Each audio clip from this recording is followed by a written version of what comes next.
비 오는 밤 외딴 주막에서 국밥을 받았습니다. 그릇 바닥에서 건져 올린 것이 있었으니 그것은 하얗고 가느다란 사람의 손가락 뼈였습니다. 여러분이라면 그 자리에서 어떻게 하시겠습니까? 오늘 제가 들려드릴 이야기는 조선시대 산속 주막에서 벌어진 한 나그네의 기이한 하룻밤 이야기입니다. 끝까지 들으시면 절대 잊지 못하실 겁니다. 이야기가 마음에 드셨다면 좋아요와 구독 부탁드립니다. 여러분의 구독이 더 무서운 이야기를 만들어냅니다. 자, 그럼 시작하겠습니다. 때는 조선 후기 어느 가을이었습니다. 한양으로 과거를 보러 가던 선비가 있었으니 그의 이름은 김수라 하였습니다. 25의 젊은 나이에 글재주가 뛰어나 고향 마을에서 가장 기대를 받는 인물이었습니다. 어머니는 새벽부터 일어나 밥을 지어 주었고 마을 어르신들은 장원급제를 당연히 여겼습니다. 김수는 꿈을 안고 한양길을 나섰습니다. 처음 이틀은 날씨가 더없이 맑았습니다. 산새도 순하고 길손도 많아 발길이 가벼웠습니다. 그런데 사흘째 접어드는 날 오후부터였습니다. 하늘이 갑자기 시커멓게 변하기 시작했습니다. 먹구름이 산 너머에서 무섭게 몰려오더니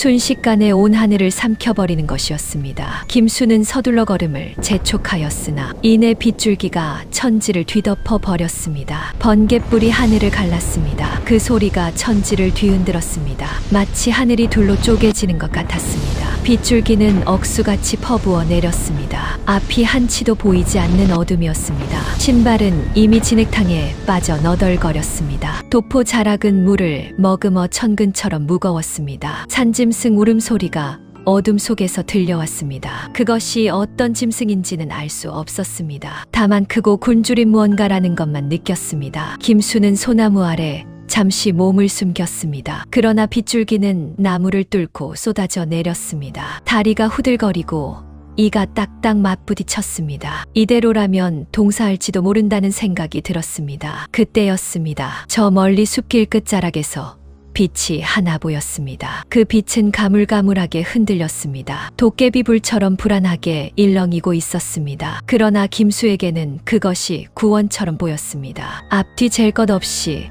그 빛을 향해 뛰었습니다. 진흙탕을 헤치고 나뭇가지를 붙잡으며 달렸습니다. 가까이 다가갈수록 윤곽이 드러났습니다. 낡고 쓰러져가는 건물 하나가 서 있었습니다. 석가래에는 거미줄이 칭칭 감겨 있었습니다. 기둥은 검게 썩어 금방이라도 무너질 듯했습니다. 간판은 비바람에 깎여 나가 글씨조차 없었습니다. 그럼에도 안에서는 희미한 불빛이 새어나왔습니다. 화덕 연기가 처마 밑으로 흘러내리고 있었습니다. 외딴 산속의 낡은 주막이었습니다. 김수는 살았다 싶은 마음에 문을 향해 달렸습니다. 마침내 문 앞에 도달하였을 때 그는 잠시 멈추었습니다. 왜 멈추었는지는 김수 자신도 몰랐습니다. 그저 문고리에 손을 얹는 순간 묘한 기운이 손바닥을 타고 올라왔습니다. 차갑고 축축한 기운이었습니다. 마치 무덤돌을 만지는 것 같았습니다. 그러나 빗소리는 더욱 거세졌고 등 뒤에서는 무언가의 발소리가 들리는 듯 했습니다. 김수는 결국 문을 벌컥 열어 젖혔습니다. 주모 계시오, 사람 좀 살려주시오 하고 외쳤습니다. 그 목소리가 어둠 속으로 빨려 들어갔습니다. 문을 여는 순간 냄새가 먼저 달려들었습니다. 비린내가 아니었습니다. 구릿한 냄새였습니다. 오래된 무덤 속에서나 날 법한 냄새였습니다. 땅속 깊은 곳에서 올라오는 습기 같기도 했습니다. 김수는 속으로 이상하다 싶었으나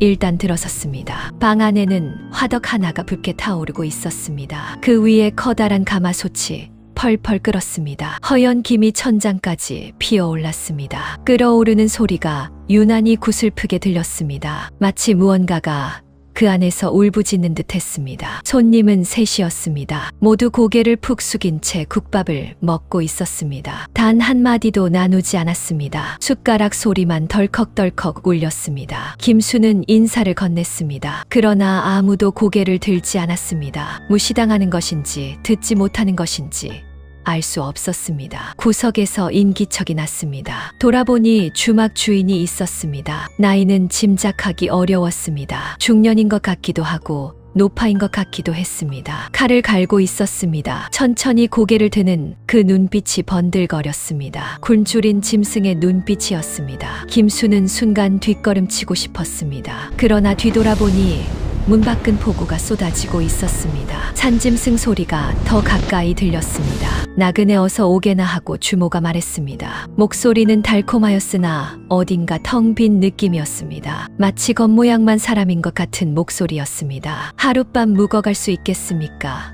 하고 물었습니다. 물론이지, 마침 자리도 있으니 앉게나 하고 답했습니다. 김수는 자리에 앉았습니다. 주모는 아무 말 없이 국밥을 가져다 놓았습니다. 국물 색깔이 이상하게 벌갰습니다. 핏물처럼 붉고 탁한 색이었습니다. 고기 조각들이 국물 위를 둥둥 떠다녔습니다. 무슨 고기냐고 묻고 싶었으나 주모의 눈빛이 떠올라 입을 다물었습니다. 그저 감사합니다 하고 고개를 숙였습니다. 주모는 피식 웃으며 자리를 떴습니다. 그 웃음이 오래도록 귓가에 맴돌았습니다. 김수는 숟가락을 들었습니다. 국물에서 김이 피어올랐습니다. 배가 고팠으나 손이 떨렸습니다. 그릇을 내려다보는데 옆에서 기침 소리가 났습니다. 돌아보니 구석 자리에 노인이 앉아 있었습니다. 아까는 보이지 않던 사람이었습니다. 언제부터 그 자리에 앉아 있었는지 알 수 없었습니다. 노인의 눈은 허옇게 뒤집혀 있었습니다. 장님이었습니다. 그런데 그 눈이 정확히 김수를 향하고 있었습니다. 이복의 젊은이 하고 노인이 말했습니다. 목소리가 뱀이 기어가듯 스산했습니다. 시장이 반찬이라 하지만 말이야, 먹어서는 안 될 고기가 있는 법이라네. 그 말이 주막 안을 가득 채웠습니다. 주모가 칼질을 멈췄습니다. 방 안의 공기가 순식간에 달라졌습니다. 노인장, 입을 조심하시오. 혀가 길면 목숨이 짧아지는 법이오. 그 목소리가 서리처럼 차가웠습니다. 주막 안의 손님들이 숟가락을 내려놓았습니다. 모두 미동도 없이 굳어버렸습니다. 노인은 그 말에도 아랑곳하지 않았습니다. 껄껄 웃으며 김수를 바라보며, 자네 눈이 밝으니 보이겠지. 저 소단에 무엇이 들어있는지 말이야. 김수는 가마솥을 바라보았습니다. 흰 김이 쉴 새 없이 피어올랐습니다. 그 안에서 무언가 둥실둥실 떠오르고 있었습니다. 처음에는 감자인 줄 알았습니다. 그런데 자세히 보니 그것이 아니었습니다. 형체가 있었습니다. 둥글고 작은 형체였습니다. 그것이 무엇인지 깨닫는 순간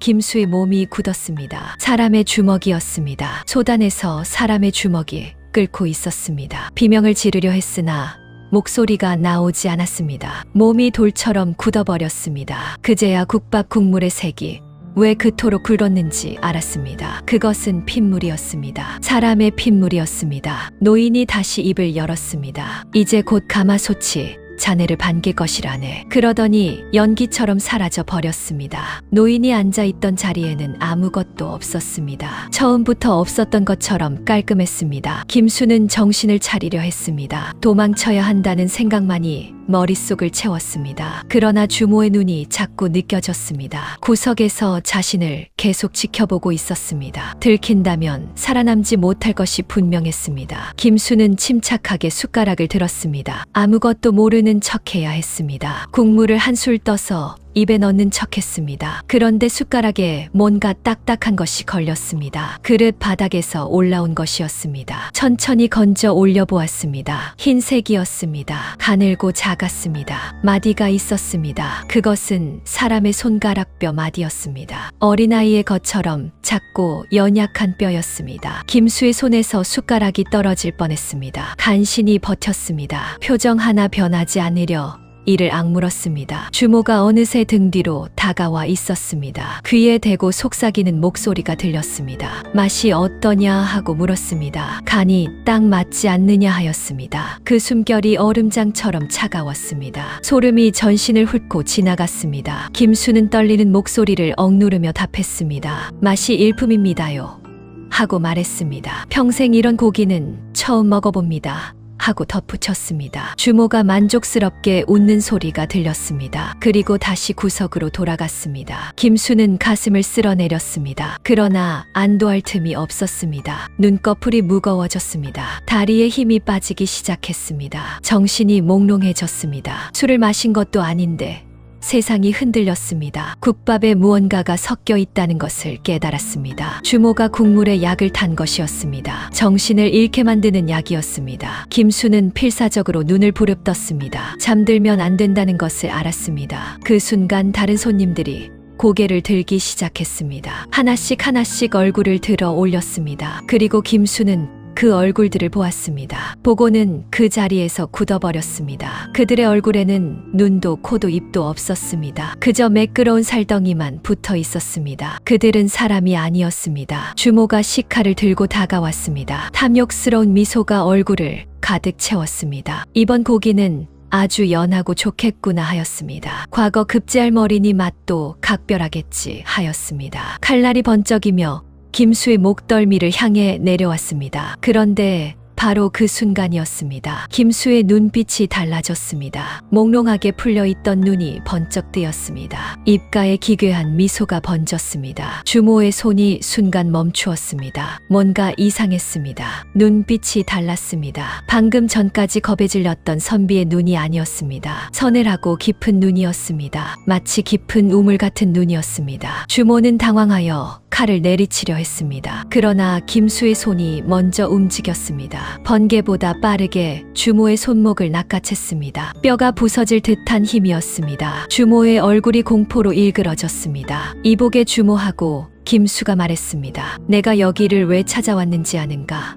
하고 물었습니다. 목소리가 달랐습니다. 사람의 목소리가 아니었습니다. 쇳소리가 섞인 깊고 낮은 음성이었습니다. 천지를 울리는 듯한 목소리였습니다. 주모가 뒷걸음쳤습니다. 입이 달싹거렸으나 소리가 나오지 않았습니다. 이목구비 없는 손님들이 자리에서 일어섰습니다. 그들도 뒤로 물러섰습니다. 무언가를 느낀 듯 두려워하고 있었습니다. 주막 안의 촛불들이 일제히 깜빡였습니다. 김수는 천천히 자리에서 일어섰습니다. 그의 몸에서 검은 기운이 피어올랐습니다. 도포 자락이 바람도 없이 펄럭였습니다. 사실 나는 한양으로 가던 선비가 아니라 저승에서 파견된 차사라네 하고 말했습니다. 주모의 얼굴이 허옇게 질렸습니다. 이 산에서 사라진 자들이 얼마나 되는지 아는가. 그들의 원혼이 저승문을 가득 메웠다네. 그리고 하나같이 억울하다고 울부짖으면서 말이야. 그래서 저승대왕께서 더 이상 두고 볼 수 없다 하셨다네. 그래서 내가 온 것이라네 하고 말을 맺었습니다. 주모는 비명을 지르며 뒷걸음쳤습니다. 식칼을 내던지고 추인문을 향해 달렸습니다. 그러나 문은 열리지 않았습니다. 아무리 잡아당겨도 꿈쩍하지 않았습니다. 밖에서 무언가가 단단히 막고 있는 듯 했습니다. 김수는 품속에서 무언가를 꺼냈습니다. 낡고 누렇게 바랜 부적 한 장이었습니다. 가장자리는 찢기고 먹물은 바랬지만 그 글씨에서는 알 수 없는 힘이 느껴졌습니다. 김수는 그 부적을 가마솥 안으로 던졌습니다. 부적이 국물에 닿는 순간이었습니다. 펄펄 끓던 국물이 순식간에 잦아들었습니다. 그리고 검은 연기가 피어올랐습니다. 솥 안에서 솟구친 검은 연기가 주막 전체를 뒤덮었습니다. 신음 소리가 사방에서 들렸습니다. 먼저 죽임을 당한 이들의 영혼들이었습니다. 그들이 연기 속에서 모습을 드러냈습니다. 수십 명이었습니다. 남자도 여자도 아이도 있었습니다. 하나같이 헬쑥하고 슬픈 얼굴이었습니다. 그들은 주모를 둘러쌌습니다. 주모는 사방이 막히자 변하기 시작했습니다. 처음에는 비명을 지르는 사람처럼 보였습니다. 그러나 점점 그 몸이 뒤틀렸습니다. 뼈가 부러지는 소리가 주막 안을 가득 채웠습니다. 손발이 이상한 방향으로 꺾였습니다. 몸집이 불어났습니다. 입이 귀까지 찢어졌습니다. 눈은 핏빛으로 물들었습니다. 주모의 진짜 모습이 드러났습니다. 꼬리 9개 달린 여우가 아니었습니다. 수백 년 묵은 구렁이도 아니었습니다. 그것은 원한이 뭉쳐 만들어진 악귀였습니다. 이 땅에 쌓인 억울함과 탐욕이 응고된 존재였습니다. 살고자 하는 욕망과 타인을 해친 죄악이 합쳐진 것이었습니다. 수십 년간 무고한 이들을 잡아먹으며 강해진 악귀였습니다. 그것은 괴성을 지르며 김수를 향해 달려들었습니다. 김수는 물러서지 않았습니다. 검은 기운이 그의 손에 모여들었습니다. 그 기운이 칼날처럼 날카롭게 뻗어나갔습니다. 악귀의 가슴을 향해 내리꽂혔습니다. 악귀가 동물처럼 울부짖었습니다. 그러나 버티지 못했습니다. 김수의 목소리가 천지를 울렸습니다. 네 이놈, 무고한 생명을 담은 죄를 저승의 불길 속에서 영원히 갚으렸다 하고 선고했습니다. 악귀는 그 말이 끝나기도 전에 무너졌습니다. 마치 오래된 종이처럼 타들어갔습니다. 채도 남기지 않았습니다. 연기만 피어오르다 사라졌습니다. 주막 안을 채웠던 영혼들이 조용해졌습니다. 고맙다는 표정으로 하나씩 사라져갔습니다. 주막이 무너지기 시작했습니다. 기둥이 하나씩 쓰러졌습니다. 석가래가 내려앉았습니다. 가마솥도 쓰러지며